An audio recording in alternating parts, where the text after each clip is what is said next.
राज्यातील शेतकरी आज मध्यरात्रीपासून संपावर जातोय।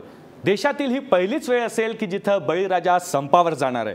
मुख्यमंत्र्यांसोबत झालेली चर्चा निष्फळ ठरल्यानंतर आता शेतकरी मध्यरात्रीपासून अभूतपूर्व अशा संपावर जातोय।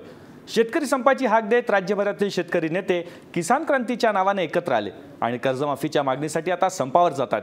तर राज्यातील सगळे शेतकरी आज सहभागी झाले तर सामान्य जनतेला मोठ्या अडचणीचा सामना करावा लागणार आहे। पुणतांबे गावाने शेतकरी संपाची हाक दिली आणि गेली 6 दिवस धरणे आंदोलन केलं। काल सदाभाऊ खोत यांनी यशस्वी मध्यस्थी करत आंदोलकांची मुख्यमंत्र्यांसोबत चर्चा घडवून आणली।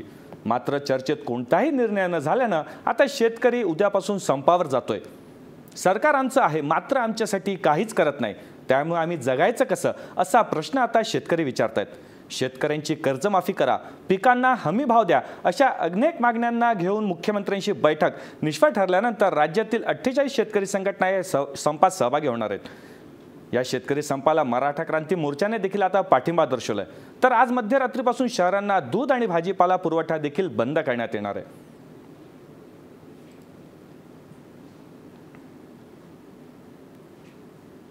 तर राज्यातील शेतकरी आज मध्यरात्रीपासून संपावर जातो। त्याच्या समर्थनार्थ आज साताऱ्यात जिल्हाधिकारी कार्यालयावर मोठा मोर्चा काढण्यात आला।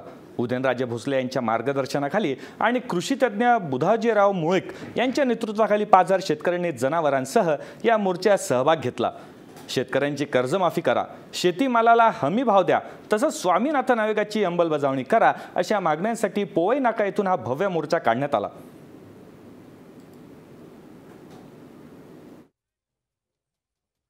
बाबत आम्ही शासनाला विनंतीपूर्वक आतापर्यंत निवेदनं दिली, परंतु या निवेदनाचा विचार न करता जगाच्या अन्नदात्याला जर का कोंडीत पकडण्याचं काम सरकार करणार असेल तर आम्ही या सरकारला आईत खाऊ लोकांना अडचणीत आणण्याचं काम आम्ही आज रात्रीपासून नक्की करणार आहोत। आम्ही आज रात्रीपासून मुंबईला जाणारं माशापासून चिकनपासून गहू ज्वारी साखर असेल भाजीपाला कुठलीही वस्तू शहरात जाऊ देणार नाही आणि ही कशी अडवायची ह्याची गनिमिकावा आजपर्यंतच्या आंदोलनामध्ये आम्ही इतिहास घडवलेला आहे।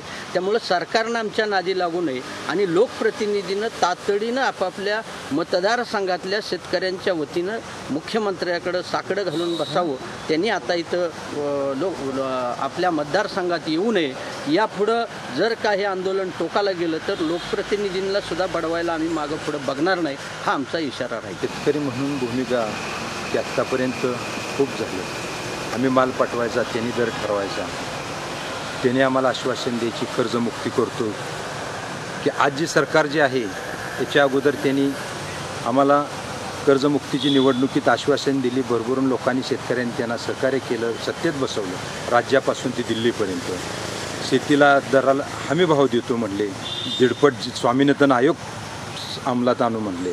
आणि हे जर सरकार जर आज परिस्थिती असं जर बदलत असेल तर मला सांगावंसं वाटतं की तमासगिरांचं की तमासगिरातला एका गावाने जर समजा त्यांचा तमाशा एका गावात ठरवला समजा 2 लाख रुपयाला आणि त्या दुसऱ्या गाव जर समजा आले तिथलं दुसऱ्या गावाने सांगितलं की काय नाही आमच्याकडे या एक 5 लाख रुपये देतो, तमासगीर कधीही त्यांचा शब्द बदलत नाही। पण आजची हे राजकर्ते हे तमासगिरापेक्षा खालच्या लेवलला जायला लागलेले आहेत। जर असं जर झालं तर आमच्या एक शेतकऱ्यांची सामान्य गरिबांची मान त्यांच्या खांद्यावर आम्ही ठेवत असतो विश्वासानं। जर ह्या परिस्थितीत जर ते मान कापत असतील तर आजचा हा आमचा समाज शेतकरी समाज त्यांच्यावरती इथून पुढे विश्वास ठेवायचा नाही। एक तर तुम्ही पहिल्यावरतून शेतकऱ्याचं संपूर्ण कर्ज माफ करून टाका, पीक कर्जापासून मुदत कर्जापर्यंत मी खऱ्या शेतकऱ्याशी बोलतो। 2 नंबर शेती आणि संलग्न व्यवसाय जे आहेत सर्वांचा उत्पादन करता आधारित कायद्यानं बाजारभाव फिक्स करा प्रत्येक वर्षी महागाई धरून आणि त्याप्रमाणे द्यायच्या अर्थसंकल्पात तरतूद करा। तिसरं शेतकऱ्याला पत्नीपतीला महिन्याला पेन्शन 5000 तुम्ही द्या आणि तीही तुम्ही कायद्यानं तरतूद करा। आणि चौथं आसमानी सुलतानी संकटापासून शेती उत्पन्नाचं संरक्षण करण्यासाठी परदेशाप्रमाणे उगीच इस्रायलचं आणि ब्राझीलचं नाव घेत बसू नका अमेरिकेचं, तर तसा कायदा इरमाचा करा आणि तो केला तर तुम्हाला अनुदानमुक्त शेती दाखवेन मी। कुणीही खेड्यातनं शहरात जाणार नाही, समृद्धी खेड्यातनं सुरुवात होईल, बँका दारात पैसे द्यायला थांबतील आणि आजचा मोर्चा। मुख्यमंत्र्यांशी चर्चा फिसकटल्याने शेतकऱ्यांचा संप आता निश्चित आहे। या पार्श्वभूमीवर शेतकऱ्यांच्या नेमक्या काय मागण्या आहेत ते बघूयात। 7/12 कोरा करा म्हणजेच कर्जमाफी द्या, स्वामीनाथन आयोगाच्या शिफारसींची अंमलबजावणी करा, शेतकऱ्यांना बिनव्याजी कर्ज पुरवठा करा, तर कसणाऱ्या शेतकऱ्याला 60 वर्षानंतर पेन्शन योजना लागू करा. दुधाला प्रति लिटर 50 रुपये भाव द्या अशी देखील मागणी करण्यात आली आहे. तर शेतीसाठी अखंड वीज पुरवठा करा अशी देखील मागणी शेतकऱ्यांनी केली आहे. ठिबक सिंचनासाठी 100% अनुदान द्या. भाजप सरकारने निवडणुकीच्या पूर्वी शेतकऱ्यांना आश्वासन दिले होते की शेतीला हमी भाव आणि त्यांचा 7/12 कोरा करू. मात्र कोणतेही आश्वासन पूर्ण न झाल्यामुळं आज शेतकरी जे आहे तर ते संपावर चालले आहेत. काय नेमके त्यांची भूमिका आहे जाणून घेऊया. सर, नेमकी काय भूमिका आहे तुमची संपावर जाण्याची? नाही, संप करायचा म्हणजे एकतर शेतकरी संपावर जातोय. आजच्या राज्यकर्त्यांना ही एक दुर्दैवी गोष्ट आहे असं म्हणावं लागेल. कारण शेतकरी ज्यावेळेस एवढं टोकाचं पाऊल घेतोय, अन्नधान्य पिकवण्याची न भाषा करतोय, त्याला परवडत नाही म्हणून तो वारंवार थकून गेला. त्याच्या नाकातोंडात पाणी जायला लागलं, त्याला जीव नकोसा झालाय. एवढ्या सगळ्या गोष्टीचा विचार न करता आजपर्यंत राज्यकर्त्यांनी कधी न केल्यामुळं ही एक आधुनिक संपाचे क्रांतिकारी पाऊल या सर्वसामान्य तळागाळातील शेतकऱ्यांनी उचललं आणि 1 जूनपासून संप करायचा म्हणजे आपण काय करायचं, किंवा आपलं दूध असेल, भाजीपाला असेल, अंडे असतील, मांस मच्छी काय जे असेल, शेतीमधून जे काय निघत असेल, कांदे, कडधान्य, हे सगळ्या गोष्टी आपण मार्केटला घेऊन जायच्या नाही. या भूमिकेवर शेतकरी महाराष्ट्राचा एक वाटला असल्यामुळे उद्याचा संप म्हणजे आजच रात्री 12 वाजल्यापासून हा संप आम्ही सुरू केलेला आहे. नाही, सरकारने 2 वर्षामध्ये कुठलीही शेतकऱ्याची अपेक्षा पूर्ण केली नाही. सरकार 2 वर्षापासून शेतकऱ्यांच्या अपेक्षा पूर्ण करण्यासाठी अभ्यास करते. नेमका अभ्यास करतं म्हणजे काय करतं? कुठलाच सरकार कुठला निर्णय घेत नाही. 7/12 कोरा करू, शेतीमालाला हमी भाव देऊ, लाईट वीज 24 तास उपलब्ध करून देऊ, यावर कुठलाही सरकारने निर्णय घेतलेला नाही. सरकारने शेतकऱ्याचं अपेक्षाभंग केलेला आहे. भारत हा कृषीप्रधान म्हणून ओळखला जातो, मात्र आज त्याच शेतकऱ्यावर संपावर जाण्याची वेळ आलेली आहे. काय नेमकं वाटतं? भारत हा कृषीप्रधान देश जरी असला पण ते जो शेतकरी हा याचा मुख्य घटक आहे, त्या घटकाकडे शासनाचं दुर्लक्ष झालेलं आहे. शासनाने कर्मचाऱ्यांना, राज्याच्या कर्मचाऱ्यांना, शासकीय कर्मचाऱ्यांना 5वा वेतन आयोग, 6वा वेतन आयोग, 7वा वेतन आयोगापर्यंत लागू केलेला आहे.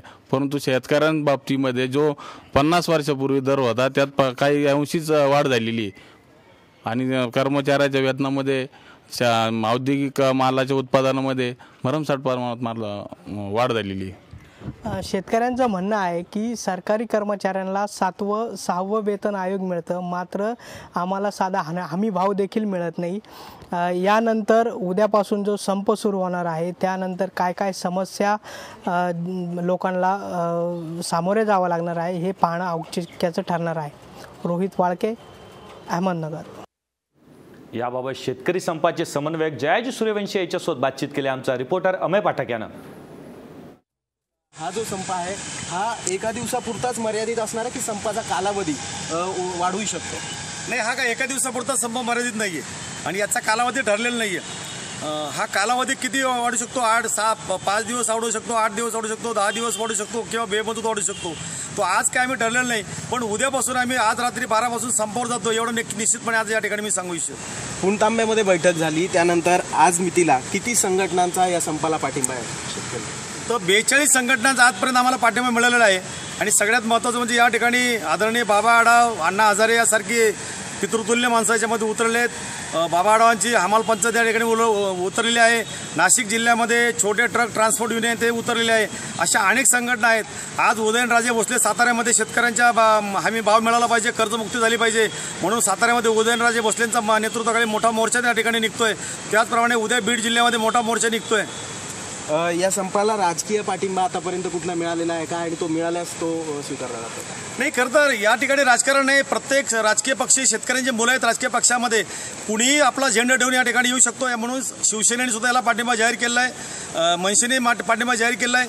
काल नाशिकमध्ये मनसेच्या कार्यकर्त्यांनी नॅशनल हायवे 3 तास अडून धरला होता आणि राज्यामधील काँग्रेस, राष्ट्रवादी सुद्धा याच्याबरोबर त्या ठिकाणी काम करत आहे. आम्हाला काही कोणाचा विरोध नाही आहे, पण सगळ्यांनी आपापले झेंडे ठेवून या शेतकऱ्यांनी मुलांनी जो संपाचा हातेर उगरलेला आहे त्याच्यामध्ये यावं या प्रकारचं आव्हान आम्ही करत आहोत. विरोधी पक्ष सक्रियरित्या सहभागी आहेत त्याच्यात? विरोधी पक्ष अजून तरी सक्रिय नाही आहे, पण विरोधी पक्षामध्ये जे लोक आहेत त्यांचे सगळे कार्यकर्ते यामध्ये सक्रिय आहेत.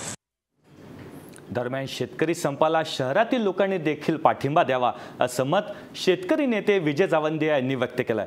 तर शेतकरी संप म्हणजे एक मोठ्या क्रांतीची सुरुवात आहे असं देखील ते म्हणाले. याचा आढावा घेतलाय आमचे नागपूरचे ब्युरो चीफ गजानन उमाटे यांनी. महाराष्ट्रातले शेतकरी 1 जून रोजी संपावर जाणार आहे आणि या संपाबाबत आपण जाणून घेऊया. ज्येष्ठ कृषी अर्थतज्ञ आणि शेतकरी संघटनेचे नेते विजय जावंदिया सर 1 जूनला संपावर जाणार आहे शेतकरी. कदाचित हा दीर्घकालीन संपसुद्धा असू शकतो. कसं बघता तुम्ही याच्याकडे? नाही, मला काय वाटतं की शेतकऱ्यांनी आम्ही संपावर जातो अशी घोषणा करणंच मला वाटतं क्रांतिकारी आहे. कारण सगळ्यांचा संप होतो, लेखणी बंद होतो, रेल्वे बंद होते, ST बंद होते, पण शेतकरी संप करू शकतो. आम्ही शेतकरी संघटनेच्या माध्यमातून 82-83च्या काळामध्ये दूध बंद, भाजीपाला बंद, दिल्लीचा सुद्धा भाजीपाला बंद करण्याचं काम आम्ही केलेलं होतं. किंवा मागच्या वर्षी आंध्रामध्ये 2-3 वर्षापूर्वी आंध्रामध्ये तिथल्या शेतकऱ्यांनी क्रॉप हॉलिडे जाहीर केलं होतं आणि आम्ही धान पेरणारच नाही अशी घोषणा केली होती.